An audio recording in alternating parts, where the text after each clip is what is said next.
దీనికి సంబంధించి ఎవరు అనిల్ ఉన్నారా? అనిల్, ఓకే. అనిల్ వినిపిస్తుందా? ఏంటి మొత్తానికి సార్? Good evening sir. ఏంటి మొత్తానికి చూస్తే ఒక 100 వచ్చినాయి ఎగ్జిట్ పోల్స్, 100. ఇంకా రావాల్సిన డంగి బంగి జింగి డాంగి డింగి డొంగి డింగి డాంగ్ అని ఇక అవన్నీ ఉన్నాయి. హై జంపులు, లాంగ్ జంపులు, షార్ట్ జంపులు, చిన్నప్పుడు చూస్తే ఇక కబడ్డీ, ఖోఖో, ఇంకేమైనా ఉంటే ఇంకేమైనా 10 పేర్లు చెప్పు. అవి రావాలి, ఇంకా పెండింగ్ అవి ఉన్నాయి అన్నమాట. ఏంటో ఇది అసలు ఎగ్జిట్ పోల్స్కి విశ్వసనీయత లేకుండా చేసేసారు ఒక్కసారి. కానీ దేశం మొత్తం కలిపి 28 రాష్ట్రాల్లో ఒక 100 ఎగ్జిట్ పోల్స్ చేస్తుంటే ఒక ఆంధ్రప్రదేశ్లోనే 100 ఎగ్జిట్ పోల్ సంస్థలు 100 ఇచ్చినాయి, 100 రిపోర్ట్లు వచ్చినాయి. ఏంటి అసలు ఇది?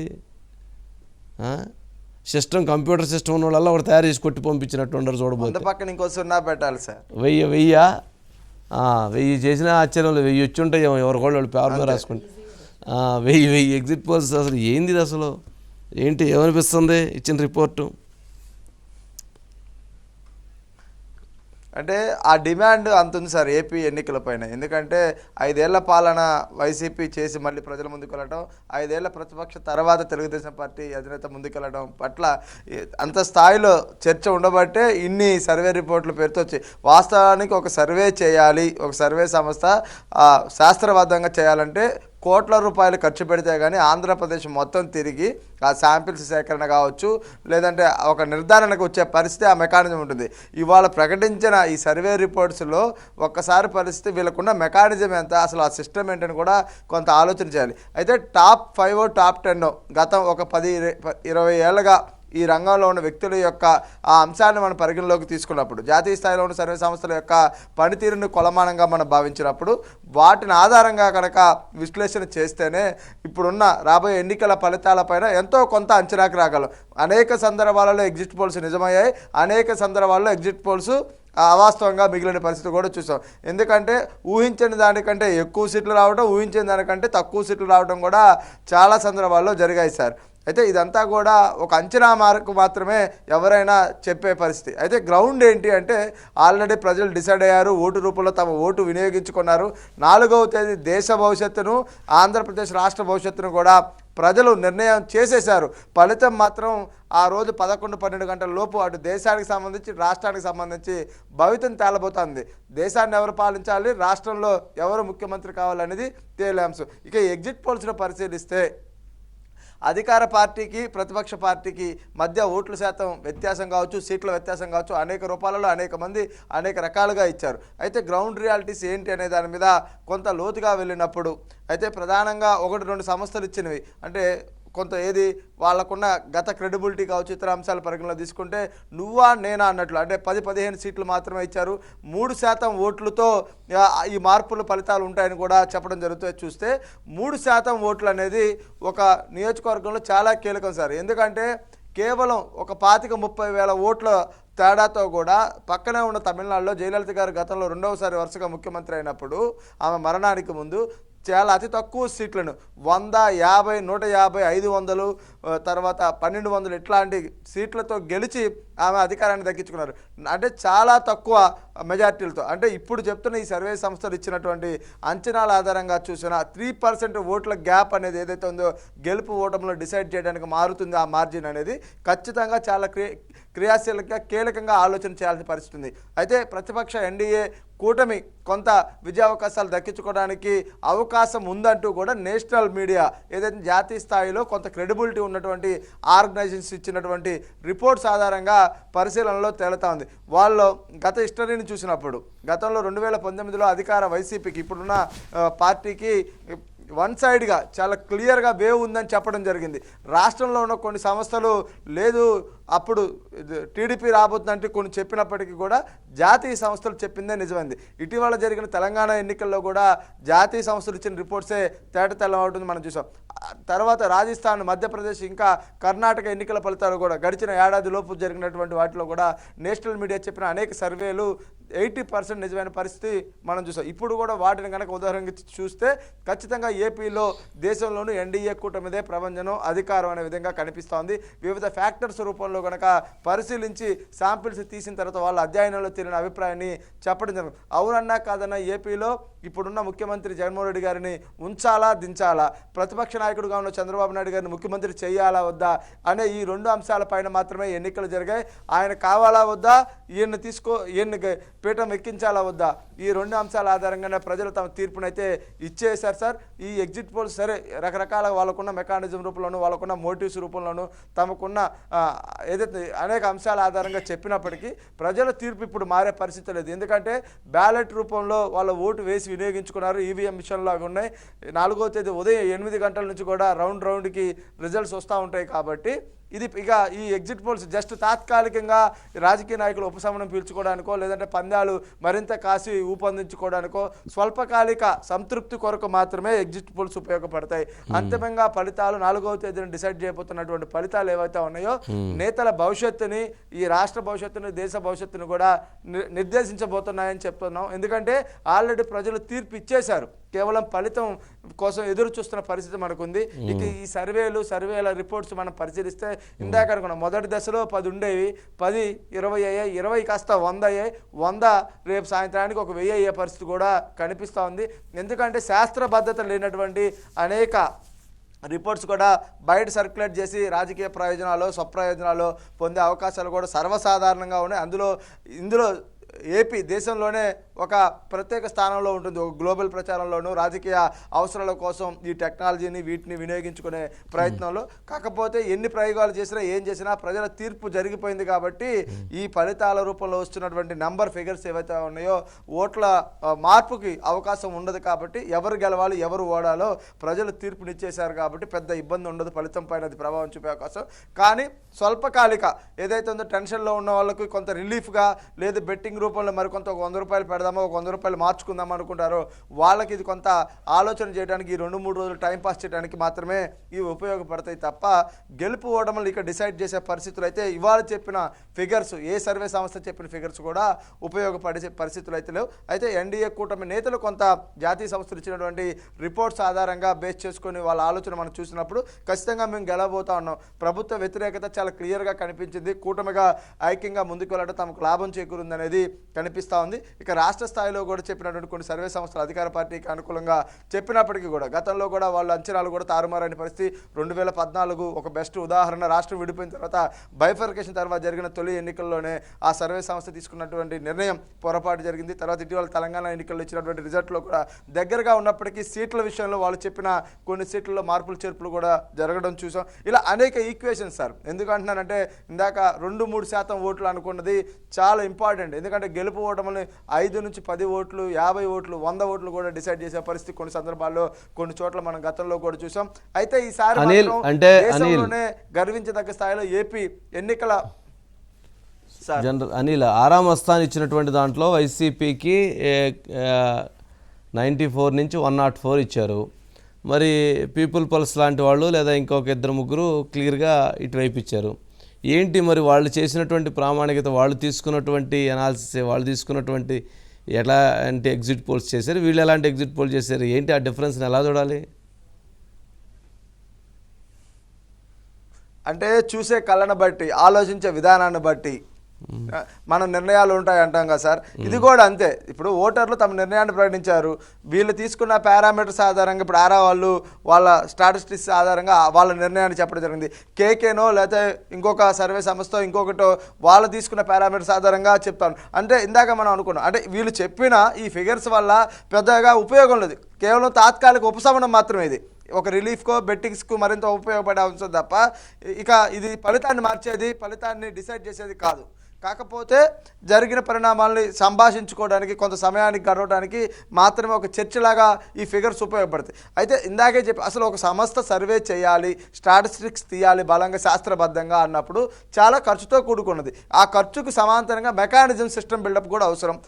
వాటి ఆధారంగానే ఇదంతా జరుగుతుంది. వాటిలో కొంత ఆరా సంస్థకి స్ట్రాటజీస్కి పరంగా, ఎందుకంటే వాళ్ళు గడిచిన 15-20 ఏళ్ల నుంచి రంగంలో ఆరామస్థానం ఉన్నారు. ఆయన చెప్పిన వాటిల్లో కొంత ఏదైతుందో అనుకున్నది రిజల్ట్ కూడా కొన్ని చాలా సందర్భాల్లో రావడం జరిగింది.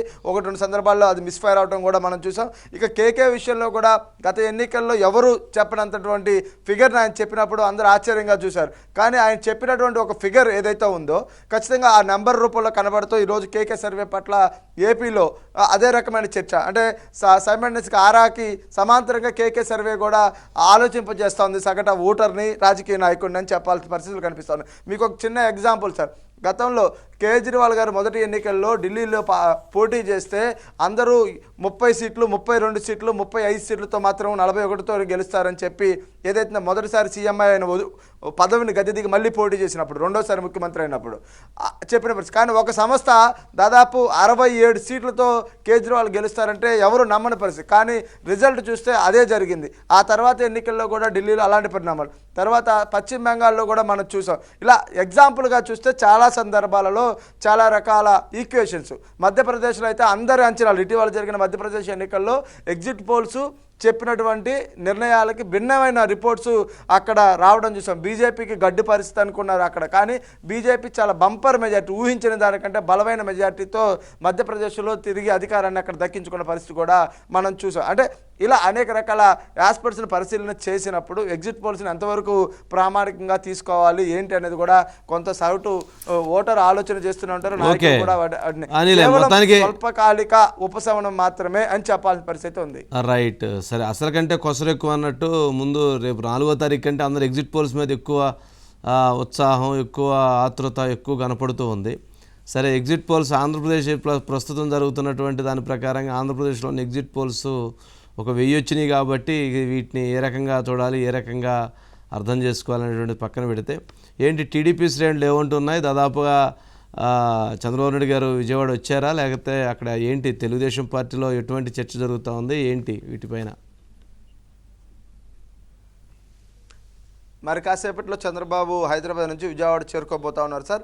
దాదాపు ఆయన ఒక హాఫ్ అన్ అవర్లోనే వచ్చే అవకాశాలు కనిపిస్తూ ఉన్నాయి. చంద్రబాబు ఇక్కడ ఈ రోజు నుంచి కూడా పూర్తి స్థాయిలో కౌంటింగ్ ప్రక్రియ ముగిసే వరకు అమరావతిలోనే ఉండబోతూ ఉన్నారు. ఇప్పటికీ ఆయన ఫారెన్ టూర్ నుంచి వచ్చిన తర్వాత పార్టీ నేతలతో వరుస సమావేశాలు, ఎలక్షన్కి సంబంధించిన కౌంటింగ్ విషయంలో కూడా టెలికాన్ఫరెన్స్లు చేపట్టడం జరిగింది. అయితే టీడీపీ చాలా బలంగా, నమ్మకంగా ఈసారి దృఢ సంకల్పంతో ముందుకెళ్తున్న పరిస్థితి కనిపిస్తోంది. కూటమిగా సత్ఫలితాలు సాధించబోతా ఉన్నాం.